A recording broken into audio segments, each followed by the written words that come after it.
আগামীকালের রাশিফল চন্দ্র রাশির ওপর তুলা রাশি 13ই আগস্ট 2025 আপনার মধ্যে শক্তির প্রাচুর্যতা থাকবে, কিন্তু কাজের চাপ আপনার বিরক্তের কারণ হবে। আপনার স্ত্রীর সাথে একসাথে আপনি আর্থিক বিষয় নিয়ে আলোচনা করতে পারেন এবং আপনার ভবিষ্যতের জন্য আপনার সম্পদের পরিকল্পনা করতে পারেন।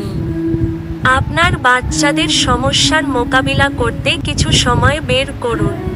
আপনার আজকের দিনটি ভালোবাসার রঙে নিমজ্জিত হবে, তবে আপনি রাতে আপনার প্রিয়তমের সাথে পুরানো কিছু নিয়ে তর্ক করতে পারেন। সবাই আজ কর্মক্ষেত্রে আপনাকে ভালোবাসবে এবং সমর্থন করবে। আজকে আপনি আপনার জীবনসাথীর সাথে সময় কাটানো এবং তাকে কোথাও ঘুরতে নিয়ে যাওয়ার পরিকল্পনা করবেন, কিন্তু তার শরীর খারাপ হয়ে যাওয়ার কারণে এটা সম্পূর্ণ হবে না। মারামারি এবং যৌন সম্পর্ক, যা বেশিরভাগ বিবাহিত জীবনের প্রচলিত বিষয় হয়, কিন্তু আজ সবকিছু শান্ত হবে বলে মনে হয়। আপনার ভাগ্যবান সংখ্যা 2।